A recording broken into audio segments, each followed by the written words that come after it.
O Senhor esteja convosco. Proclamação do Evangelho de Jesus Cristo segundo Lucas.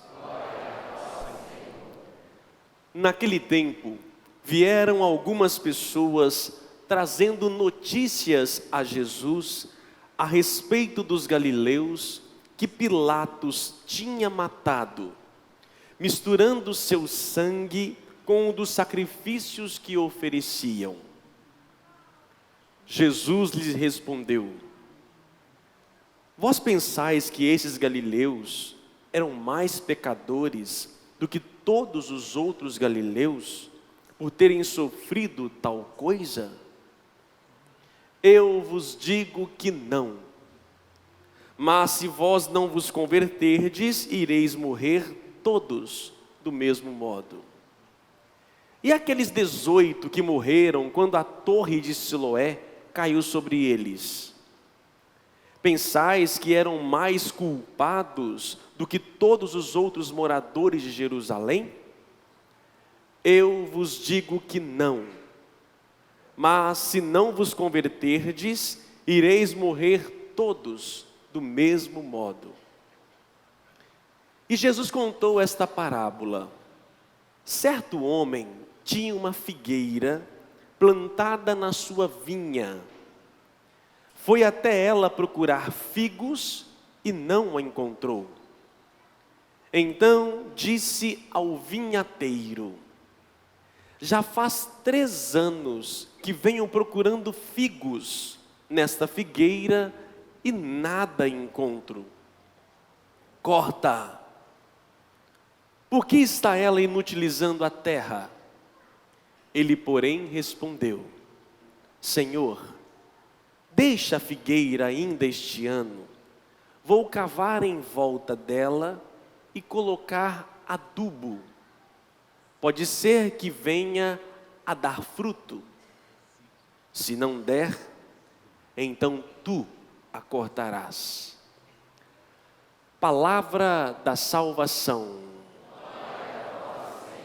Que as palavras do Santo Evangelho perdoem os nossos pecados.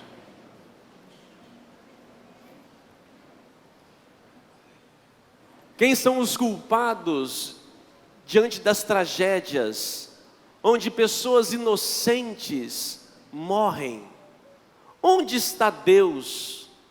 Que Deus é esse que permite tais coisas, tais sofrimentos? Que Deus é esse que nós cremos? Esse Deus de Jesus Cristo que nos revela. Quem culpou? Na verdade, quem pecou? O culpado é de quem? Estas e outras, meus irmãos, são perguntas muito pertinentes no dia de hoje, sempre, e também no tempo de Cristo. E somos chamados a meditar e também a nos converter. Tempo de quaresma é tempo de conversão. E uma das coisas mais difíceis de converter é a mentalidade. Converter o modo de talvez de viver, de comer, é até mais tranquilo. Mudar o pensamento, mentalidade, como é difícil. Como tem pessoas que têm uma ideia errada de Deus. Como é que Jesus então explicou tais situações?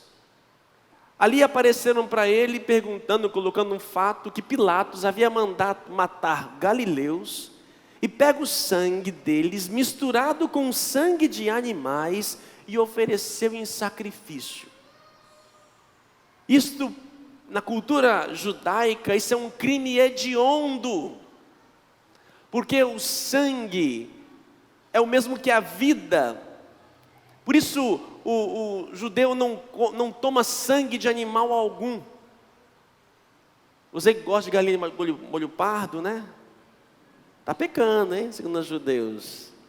Aquela carninha suculenta de churrasco, pingando. Que delícia. Jamais um judeu pode vivenciar algo parecido. E aí perguntaram, na verdade era o pensamento: se eles morreram de tal maneira, é porque eles pecaram. Jesus mostra, não pense assim, e apresenta outro caso, de uma torre que havia caído e matado 18 pessoas. Por acaso esses que morreram são mais pecadores? Era muito comum este pensamento, esta relação no mundo bíblico de relacionar o meu pecado em relação a Deus. Se eu estou sofrendo, é castigo de Deus porque eu fiz por merecer. O Antigo Testamento está todo cheio de relações disto. Nós estamos pagando por aquilo que nós fizemos. Nós nos afastamos de Deus e agora Deus está nos punindo, nos castigando. Por isso nós sofremos. E aí qual foi a resposta de Jesus? Não, eu digo que não. Não existe relação entre o meu pecado e um castigo ou uma tragédia que Deus possa, ou se é que Deus me dá nesse sentido. Deus não faz isso, não há correlação. Se nós sofremos as tragédias humanas, não é porque um castigo divino. Muitos dos nossos sofrimentos são frutos de nossas próprias escolhas, o nosso modo de ser, não como um castigo de Deus. Gente, isso é tão comum acontecer. As pessoas pensam muito, eu vejo isso muito no confessionário, no aconselhamento. Padre, eu estou sofrendo isto porque eu fiz um erro no passado e agora Deus está me castigando. Eu ouço muito isso de modo especial, mulheres que praticam aborto. Depois de anos e anos e anos que vêm com essa dor no coração, que não encontrei nenhuma até hoje, que tenha vivenciado a prática do aborto e tenha a sua consciência tranquila. É uma dor que invade a alma. E aí anos depois vem ela quando consegue ao confessionário confessar o pecado e diz: Padre, eu estou aqui hoje porque eu estou sofrendo, porque no passado eu fiz algo horrível e hoje Deus está me cobrando. Mais de 90% das confissões que levam nesse sentido estão refletindo esta questão, que Deus nos castiga. E Jesus diz: não pense assim, Deus não é isto. Deus não fica retribuindo a partir de se eu sou bom, Ele é bom comigo. Se eu sou ruim, Ele será ruim comigo. Deus não é homem, Ele é Deus. Por isso então a liturgia de hoje vem nos mostrar quem é Deus. De modo especial domingo que vem, que vai ser o coroamento desta pergunta: quem é Deus? Jesus conta uma parábola de um proprietário que tinha uma figueira e plantou numa vinha. E ali esperava que como todo mundo que planta uma planta espera dar fruto. E ali esta árvore não dava fruto. E conversou com o vinhateiro: olha, eu plantei essa planta, tem 3 anos que venho aqui e essa planta não dá fruto. Corta! O vinhateiro diz: Senhor, deixa a figueira ainda este ano. Eu vou cavar em volta dela, colocar adubo, pode ser que venha a dar fruto. Se não der, então tu cortarás. Aqui, meus irmãos, nos mostra quem é Deus. O dono da vinha é então a imagem que nós podemos ter de Deus, que é errada. A figueira é o povo de Israel. Já no Antigo Testamento, o profeta Osés e outros tantos falam referência que o povo de Israel é como uma figueira. O vinhateiro é Jesus Cristo. Jesus é a revelação plena de Deus. Enquanto a imagem de Deus manda cortar porque não está dando fruto, o vinhateiro diz: não, espera, eu vou cavar e adubar. 3 anos estava lá o dono da vinha procurando fruto. O 3 anos é muito simbólico. Vou dar 2 interpretações. A primeira é de Santo Agostinho, que diz que os 3 anos se referem aos 3 tempos: tempo dos patriarcas, tempo dos profetas e o tempo de Cristo. Ou seja, Deus investiu no povo de Israel todo, e este povo não dava frutos a qual Deus esperava, frutos de justiça, Ou pode ser também 3 anos da vida pública de Cristo. Que Jesus ali, falando do amor e da misericórdia, e aquele povo não se convertia, não dava fruto. Portanto, a imagem de Deus dizia, corta. Mas a misericórdia divina diz, não, eu vou cuidar dela. Vou cavar e colocar adubo. O adubo que é dar a eles o Espírito Santo. Eu vou capacitar esta árvore, vou dar algo novo para ela. Se assim ela não frutificar, aí sim poderás cortar. Ou seja, Deus vai até o limite para poder salvar o homem. Não é culpa de Deus as tragédias, de Deus não pode vir o mal. Se o homem não tem paciência, Deus tem. E Ele faz de um tudo para que o homem possa encontrar e dar fruto. Esta figueira hoje somos nós cristãos, que somos chamados a dar frutos. E se nós não dermos, Deus fará de tudo, só iremos ser cortados, realmente quando não houver mais possibilidade. Porque Deus é paciência. Vimos no Salmo hoje, o Senhor é bondoso e compassivo, o Senhor é indulgente, é favorável, Ele perdoa toda culpa, cura toda enfermidade, Ele é paciente. Esse é o nome de Deus. Eu não posso atribuir a Deus as mazelas de nossa vida. Se acontece uma tragédia, amados irmãos, eu não posso atribuir isso a Deus. Muitos dos nossos sofrimentos, como dizia, vêm de nossa própria modo de viver. Quantos Pilatos que adoram beber do sangue do outro, suga a vida do outro, tem a sua vida alicerçada à base da vida do outro, do sangue. Quantos sofrimentos, isso não vem de Deus, pelo contrário. Por isso, quem Deus é? Deus é amor e misericórdia. Enquanto o homem quer cortar,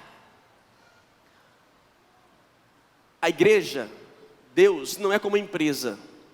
Uma empresa, se a pessoa não começar a frutificar, dar frutos como deveria, corta, manda embora. Não é assim, gente? Não é assim o mundo empresarial de descarte? Não está frutificando, não está colaborando, está sendo um fardo, um peso, corta. E na igreja também, às vezes, não na igreja, né? Muitas vezes trazemos essa reflexão para dentro da igreja. O padre é bom, se o padre não for, corta. Ficou velho, manda embora, descarta, não está ajudando muito mais não. Essa ideia de descarte é muito comum. Só que Deus não descarta as pessoas. E a igreja também somos chamados a não ser assim. Meus irmãos, vamos pegar aqui os ministros de Eucaristia, os músicos, os catequistas, a acolhida. 90% do povo que serve na igreja, se fosse uma empresa, estaria na rua. Pois é, estaria tudo na rua. Mas nós não somos uma empresa. Não, vamos esperar, ele vai mudar, ele vai melhorar, ela vai se converter, ele vai aperfeiçoar, ele vai se dedicar. Não, vamos ter paciência, vamos adubar. Calma, não é como no mercado, aqui é diferente, tem que ser. E o mercado também deveria ser diferente, porque Deus é assim, Deus é misericórdia. Mas, outro exemplo da misericórdia divina que traz a liturgia de hoje, é a primeira leitura, que é belíssima. É o encontro de Moisés com Deus. A primeira vez que Moisés encontrou com Deus. Moisés estava no alto do monte Horebe. E ali, de repente, veio uma sarça, uma árvore se queimando, mas não se consumia. Ele se aproxima dessa sarça, algo que ele nunca tinha visto. E a voz dizia: Moisés, tira as sandálias dos pés, porque esse lugar é santo. Moisés então se aproxima, e ali, meus irmãos, olha o diálogo de Deus com Moisés. Olha só, já no Antigo Testamento, olha quem é Deus. Moisés, eu vi a aflição do meu povo que está no Egito, e ouvi o seu clamor por causa da dureza dos seus opressores. Sim, conheço os seus sofrimentos.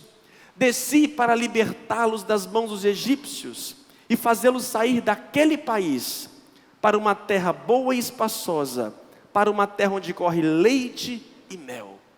Eu vi, eu ouvi, eu sei que meu povo está sendo oprimido. Não vem de mim esta opressão, são dos Pilatos, são de outras tragédias que às vezes acontecem, que poderia acontecer com qualquer um de nós. Deus não é indiferente à nossa dor. Não fica lá no seu trono sentado, aquele lá está com saldo negativo, castigo, dá uma dengue para ele. Aquela lá está grávida, dá uma zika para ela lá, para poder, pronto, acalmar, e ela vai se converter. Como assim? E assim, a gente até fala isso, né? Ou vem a Deus pelo amor, ou pela dor. Como se Deus mandasse a dor para alguém para se converter. Pelo amor de Deus, converta a sua mente. Deus não é assim. E aqui, o ápice da revelação. Moisés pergunta: tudo bem, eu vou falar em teu nome, mas quem é você? Qual o seu nome? O que diz Deus? Qual o nome de Deus? Eu sou aquele que sou. É belo demais. Eu já falei para vocês isso ano passado. Você já sabe a resposta, cola aqui, né? Já sabe a resposta. Alguns já têm memória esquecida mesmo, não vai lembrar de nada. Eu sou aquele que sou. Você é aquilo que é? Pensa. Você é aquilo que é? Você é? Você é? Você é aquilo que é? Pensa, gente, olha a pergunta. Você é aquilo que é? Olha o nome de Deus. Eu sou aquele que sou. Se eu sou educado com você será educado comigo. Se eu começar a te xingar, te cuspir, qual vai ser a sua reação? Se eu começar a bater na sua cara, como é que você vai se reagir? Como nós nos reagimos diante das dificuldades que encontramos na vida? Você é paciente o tempo todo? Você é o que é? Amados irmãos, nós somos mutáveis. Nós modificamos. Se a pessoa não é boa com a gente, até a gente tolera uma vez, duas vezes, mas na terceira vez, sai para cá. Eu não quero ver essa pessoa nunca mais na minha vida. A gente muda diante da relação que o outro tem para comigo. Só que o que Deus diz? Eu sou aquele que sou e não posso ser aquilo que sou. Deus é. Portanto, se você peca, se não peca, não muda o que eu sou. Se você louva Ele ou não, não muda o que Deus é. Se você está revoltado, brigado com Ele, se você cometeu um aborto, o pior crime hediondo que possa ter existido, não muda o que Deus é. Você vai sofrer pelas consequências disso, não como culpa divina, porque nada muda o que Deus é. Deus não pode sair me castigando porque eu fiz algo de errado. Quem faz isso são os homens, os seres humanos. Deus é imutável. Eu sou o que sou, e nada há de mudar o meu ser. Não é o seu louvor, não é a sua piedade que me faz Deus ser mais o que é. Tem um prefácio da missa: Deus nos deu o dom do louvar, ainda que os nossos louvores não vos sejam necessários, Deus nos deu a graça de louvar. Louvar a Deus não muda nada, orar a Deus não muda nada, um ser de Deus, Ele é. Assim, meus irmãos, vamos encontrar outro culpado, não Deus, porque Ele é paciente, é bondoso, é compassivo e assim por diante. Então beleza, então está tudo liberado, né? Vamos aproveitar a vida, vamos pecar à vontade. E depois então, já que não muda nada em Deus, Ele vai continuar sempre sendo meu camarada. E aí, chegado, beleza? Estamos aqui de novo, hein? Depois de um mês, né? Você envia a igreja, estou aqui de novo, entendeu, camarada? Estou aqui, vem cá, beleza. Deus vai te acolher. Então muda o que na minha vida? Semana que vem eu falo para você sobre isso. A liturgia continua, na verdade. E o evangelho de semana que vem é uma das mais belas obras-primas da palavra de Deus no Novo Testamento, que nos fala dessa vida, em Deus ou não. O fato de eu me afastar de Deus não muda o Senhor, muda a sua vida. A sua vida que muda. A vida plena simplesmente estar nele. Assim, amados irmãos, quero deixar essa mensagem para vocês. Neste tempo de quaresma, converta a sua mente. Não coloque em Deus a culpa das fatalidades da vida. Quantos daqueles que deixaram de caminhar na comunidade porque perderam um ente querido? Você que vai me ouvir hoje, talvez essa semana, ou sei lá quando, esse vídeo, essa homilia na internet. Você se afastou de Deus, porque atribui a Ele, você culpa a Deus por algo acontecido na sua vida, uma tragédia, perdeu um ente querido. Quantas são as mães que fazem isto? E se revoltam, culpando a Deus. Não pense assim, converta. Deus não me pune, não me castiga, não, as tragédias às vezes não é culpa de Deus. É verdade que a Bíblia diz que não cai um fio de cabelo da minha cabeça se não for da vontade de Deus. Mas muitas das tragédias humanas não eram a hora, não era a vontade de Deus. Muitos morrem antes da hora. Vou achar que uma pessoa que ali se bateu de carro na esquina, correndo a 180 km por hora, era a vontade de Deus, ele tinha que morrer. Misericórdia! Muitos morrem e sofrem, não como ali algo propósito, pelo contrário. Então não atribua a Deus aquilo não é que Ele é. Ele ouve, Ele vê os nossos sofrimentos e Ele desce. E ainda mais, nos dá o seu adubo. Viemos hoje aqui então na igreja para sermos adubados. Porque se não houver o adubo do Senhor, da palavra da Eucaristia, se não houver o adubo do Espírito, que ara a nossa terra interior, a gente não dá fruto. Se não dá fruto, somente dá ódio, raiva. Mas o Senhor amolece a nossa terra, amolece o meu coração. E ali eu consigo dar frutos, frutificar. Como é bom chegar perto de uma pessoa e ali você beber dela, se alimentar dela, estar à sombra dela. Só que tem gente que nem isso serve. É uma amargura, é um rancor, não tem mais vida. O Senhor faz de tudo, mas vai chegar uma hora que não tem jeito. Se nós não dermos, Ele irá cortar. E quando for cortado, meu irmão, é porque foi o extremo. Deus já fez de tudo e não tinha condições mais. Louvado seja o nosso Senhor Jesus Cristo.